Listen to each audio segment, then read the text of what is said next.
if you're going to plug in, say, the Insta360 Mic Air, so that's what this one is here.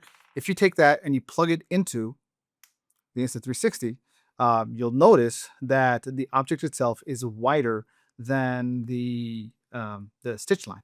And so when you are playing back the footage, you're going to see this much, as you see, you're going to see this much of it is still going to show up in the footage. And if you're talking about shooting 360 footage, seeing a little black cube just floating around is unacceptable.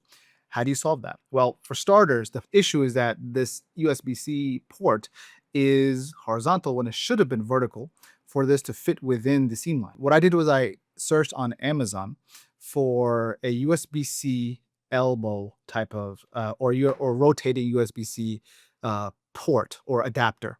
I think rotating USB-C elbow adapter is probably the right term.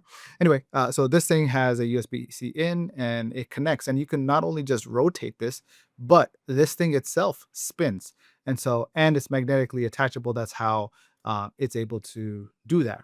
Now, all you gotta do is first plug the USB-C wireless adapt the device, and now all you gotta do is plug it into the Insta360, and then once it's plugged in, just rotate that joint, and it will now be inside the stitch line, and you could just adjust it and position it however you need it to be. Now, for it to be closest to the device, this is probably the best setup, most appropriate setup.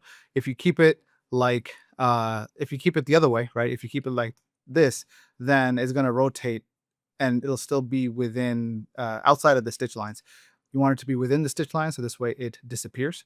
And now the issue is if you're going to take it off, because this thing is magnetic, a part of that is going to remain inside. In order for you to do that, it comes with this little tool that allows you to simply pull it out, and all is done. And when you want to put it away, if you're not using it, it just connects magnetically and you're done. What? So that's how you resolve the stitch issue with the Insta360 X5.